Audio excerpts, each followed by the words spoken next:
రంగారెడ్డి జిల్లా Patancheru GMR convention సెంటర్లో BRS party నియోజకవర్గ స్థాయి సభ్యత్వ నమోదు అవగాహన కార్యక్రమం ఘనంగా నిర్వహించారు. ఎమ్మెల్యే గూడెం మహిపాల్ రెడ్డి అధ్యక్షతన జరిగిన ఈ కార్యక్రమానికి ఎస్సీ/ఎస్టీ కమిషన్ మాజీ చైర్మన్ ఎర్రొల్ల శ్రీనివాస్ ముఖ్య అతిథిగా హాజరయ్యారు. ఈ సందర్భంగా మహిపాల్ రెడ్డి మాట్లాడుతూ కాంగ్రెస్ ప్రభుత్వం 6 గ్యారెంటీల పేరుతో ప్రజలకు హామీలు ఇచ్చిన అమలు చేయడంలో విఫలమైందని విమర్శించారు. రాబోయే జీహెచ్ఎంసీ ఎన్నికల్లో పటాన్చెరు పరిధిలోని 9 డివిజన్లో బీఆర్ఎస్ విజయం సాధిస్తుందని ధీమా వ్యక్తం చేశారు. పరిశ్రమల సిఎస్ఆర్ నిధులు స్థానిక అభివృద్ధికి వినియోగించకపోతే ప్రజా ఉద్యమం చేపడతామని హెచ్చరించారు. డిజిటల్ సభ్యత్వ నమోదులో ప్రతి కార్యకర్త భాగస్వామి కావాలని నేతలు సూచించారు.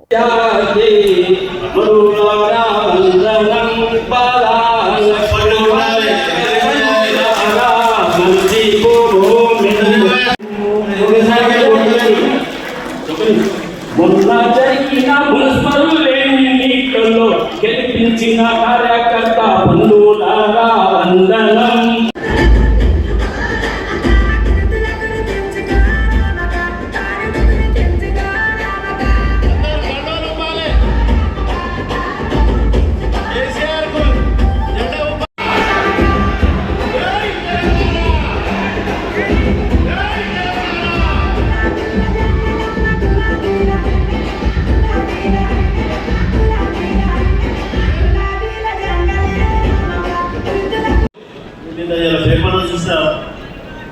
కలెక్టర్ గారికి మొన్ననే ఒక 2 నెలల కిందనే రిప్రజెంటేషన్ ఇవ్వడం జరిగింది.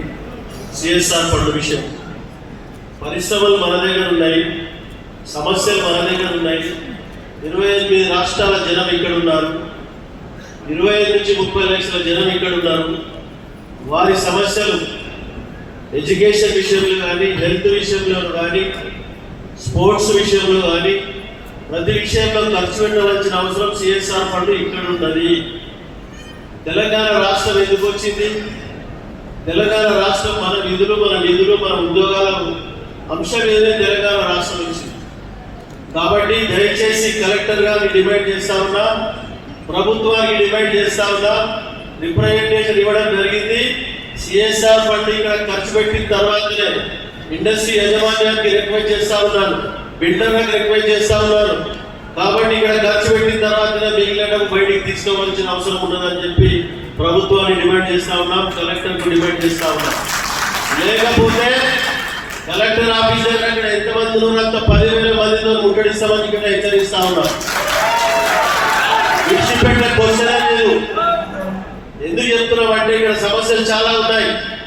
స్పోర్ట్స్ విషయంలో జిల్లాలో గడ్డకొట్టాలంలో 5 ఎకరాల ల్యాండ్ కేటాయించడం జరిగింది. మినీ స్టేడియాలు కట్టాలి, కాలేజీలు కట్టాలి, ఇంటర్మీడియట్ కాలేజీలు కట్టాలి, స్కూల్ బిల్డింగ్ కట్టాలి, వాటర్ పైప్ లైన్ వేయాలి, హాస్పిటల్ కట్టాలి. చాలా పెద్ద ఎత్తున నియోజకవర్గం విస్తరిస్తా ఉన్నది. ప్రజా అవసరాలు చాలా ఉన్నాయి. కాబట్టి తప్పకుండా ఇక్కడ ఖర్చు పెట్టిన తర్వాతనే బయటికి తీసుకోవాల్సిందిగా నేను ప్రభుత్వానికి డిమాండ్ చేస్తా ఉన్నాను. మన కేసీఆర్ గారు డబుల్ బెడ్రూమ్ స్థలాలు ఇచ్చినప్పుడు స్థానికంగా ఎమ్మెల్యేకు 10% ఇల్లు అయినా మనకు వారికి సెలక్షన్ చేసిన వారికి ఇవ్వాలని చెప్పి మనకు కోటా ఇవ్వడం జరిగింది. ఆ కోటా కలెక్టర్ గారు ప్రభుత్వం అమలు చేయాలని చెప్పి డిమాండ్ చేస్తా ఉన్నాం. దాని విషయంలో కలెక్టర్ కలుస్తాం, హౌసింగ్ పీడీ కలుస్తాం, హౌసింగ్ ఎండీని కలుస్తాం, ప్రభుత్వాన్ని డిమాండ్ చేస్తామని మీ అందరికీ తెలియజేస్తా ఉన్నాం. సోదరులు, 6 గ్యారెంటీల అమల్లో ఎక్కడైనా అక్కడే ఉన్నది. ఫ్రూట్ ఇస్తాం, బంగారం ఇస్తాం, సచివాలు ఇచ్చేది, బడ్జెట్ ఇచ్చేది రైతులకి. కానీ ఇవన్నీ మాటలు కలబులి మాటలు చెప్పి ప్రభుత్వంలోకి వచ్చిన తర్వాత ఏ ఒక్కరికి ఏ గ్యారెంటీ ఇవ్వడం తగ్గలేదు. దాని మీద ప్రతి అంశం మీద పోరాటం చేస్తామని చెప్పి ప్రభుత్వాన్ని డిమాండ్ చేస్తా ఉన్నామని తెలియజేస్తూ, మనం ఇంతకుముందు చెప్పిన పెద్దల అందరి ఆలోచన సభ్యత్వం మీద కాన్సన్ట్రేషన్ చేసి రాష్ట్రంలోని అతిపెద్ద మనకు లక్షల సంఖ్యలో మనం సభ్యత్వం చేసినట్టయితే కేసీఆర్ గారి నోటీసులో మన నియోజకవర్గం మొదటి వరుసలో ఉంటుంది. తప్పకుండా యూత్ పెద్దపీట వేసి రాబోయే ఎలక్షన్లో యూత్ పెద్దపీట వేసి ముందుకు తీసుకెళ్తామని అందరికీ తెలియజేస్తా ఉన్నాం. ఇంతకుముందు వెంకటేశ్వర గారు చెప్పినట్టు కార్యకర్తలకు ఇబ్బంది ఉన్నా సగం రాత్రి ఫోన్ చేయండి, నేను రావడానికి సిద్ధంగా ఉన్నా. 5 గంటల నుంచి రాత్రి 12 గంటల వరకు ఫోన్ చేయండి. ఎటువంటి సమస్య అయినా మీ కుటుంబ సభ్యులకి నేను ఈగలుగా వారికి సమస్యలు పరిష్కరిస్తానని చేస్తామని చెప్పి మీ అందరికీ మాట ఇస్తామని చెప్తున్నాం. కాబట్టి ఆ విధంగా మీరందరూ సభ్యత్వాన్ని మీరు పెద్ద ఎత్తున ఎక్కడికక్కడ మున్సిపాలిటీలో మీటింగ్ పెడతాం, మండలాల మీటింగ్ పెడతాం, వల్ల గ్రేటర్లో ఉన్న డివిజన్ వైజ్ మీటింగ్ పెట్టి ముఖ్యులతో మాట్లాడి సభ్యత్వ విషయంలో అందరికీ దాని ప్రొసీజర్ ప్రకారంగా మీ ముందు పెడతామని చెప్పి తెలియజేస్తూ మీరందరూ ఇంత పెద్ద ఎత్తున వచ్చినందుకు మీ అందరికి మరొకసారి నేను శిరసు వచ్చి నమస్కరించుకుంటూ ధన్యవాదాలు తెలుస్తూ మన ముఖ్య అతిథి సీనియర్ కార్యక్రమం పంపిందంటే ఇది ఆషామాషి మీటింగ్ కాదు. దయచేసి అందరూ ఆలోచన చేయాలి. కూర్చున్నటువంటి మీ భవిష్యత్తు, పైన కూర్చున్నటువంటి మా భవిష్యత్తు, ఈ పార్టీ భవిష్యత్తు అంతా కూడా ఈ మీటింగ్ మీద ఆధారపడి ఉన్న సంగతి గుర్తుపెట్టుకోవాలి. చాలా మీటింగ్లు మాట్లాడతాం వింటాం, మాట్లాడతారు కింద మాట్లాడతారు. ఇది అట్లాంటి మీటింగ్ కాదు. 25 సంవత్సరాల మన పార్టీ భవిష్యత్తులో అధికారానికి ఎట్లా రావాలనేటువంటి చర్చించాల్సినటువంటి, ప్రణాళిక చేయాల్సినటువంటి, పార్టీ విధి విధానాలు చేయాల్సినటువంటి మీటింగ్ చాలా కీలకమైనటువంటి మీటింగ్. నేను మీటింగ్ మా మైబాలని చెప్తే ముఖ్య నాయకులు అంటే ఒక 300 మంది ఉంటారు అనుకున్నాను. ముఖ్య నాయకులు అంటే ఇలా 3000 మంది వచ్చింది. ఇది పటాన్చెరు నియోజకవర్గమే కాదు, ఇది పొటెన్షియల్ నియోజకవర్గం. కార్యకర్తలు ఎట్లే ఉన్నారు, లీడర్లు ఎట్లే ఉన్నారు, ఈ నియోజకవర్గంలో ఉన్నటువంటి ఆర్థిక స్థితిగతులు కూడా గట్లనే ఉన్నాయి. ఇది మెదక్ జిల్లాలోనే కాదు, ఇది మన తెలంగాణలో అతిపెద్ద నియోజకవర్గం ఇది. కాబట్టి మన బలం ఏంది, మన శక్తి ఏంది, మన లీడర్ల శక్తి ఏందో ఏడ చూపించాలంటే మన మెంబర్షిప్ డ్రైవ్ లో చూపించాలి. ఇలా బూత్కి ఇద్దరు పెట్టి సో మీరు ఎంత గట్టిగా ఉండాలో ఈ నియోజకవర్గం తెలంగాణకు ఒక మోడల్ అయి చూపిద్దామంటున్నాను. అవునా కదా? ఒక మోడల్. హరీష్ అన్నకి పంపినట్టు ఏమన్నట్టు, అరే వీడు ఎరువుల సీన్ పోయినట్టే పక్కగా పని చేసుకొస్తాడని అనుకుంటారు. సో మైపాలన ఉన్నట్టు కూడా పని పక్కా జరుగుతుందని అనుకుంటున్నారు. ఇన్ని సంవత్సరాల అనుభవం ఉంది మీకు. ఇక్కడ నాలాంటి వాళ్ళు చెప్పాల్సినటువంటి అవసరం లేదు. ఇవాళ పార్టీ నిర్ణయం తీసుకున్నది, సభ్యత నమోదు కార్యక్రమాన్ని తీసుకున్నది. ఈ జూన్ మొదటి వారంలో మొదలైంది. బహుశా కేటీఆర్ గారు 2వ తారీఖు నాడు ప్రకటిస్తారు. జూన్ మొదటి వారం లేదా 2వ వారం నుంచి మొదలు చేస్తుంది ఈ కార్యక్రమాన్ని. ఎందుకంటే ఎండలు బాగా కొడుతున్నాయి కాబట్టి జూన్ 2వ వారం నుంచి లేదా మొదటి వారంలో ఈ కార్యక్రమం మొదలైంది. ఇప్పటికే మా మైపాలన్న ఆదర్శంగా మీకు అంత డైరెక్షన్ ఇచ్చింది. బూత్కి ఇద్దరు, ఇలా బూత్కి ఇద్దరు రమ్మంటే బూత్కి 10 మంది వచ్చింది. అందుకే 3000 మంది అయినా 422 బూతులు. బూత్కి ఇద్దరు అంటే 10 మంది వచ్చింది. చాలా సంతోషం. ఇలా కాంగ్రెస్ పార్టీ ఏమో మీటింగ్ పెడదామంటే కార్యకర్తలు దొరకలేదు. మన కార్యకర్తలు ఇద్దరు రమ్మంటే 10 మంది వచ్చిండ్రు. మన శక్తి ఏదో అర్థమైంది. ఇది మన శక్తి.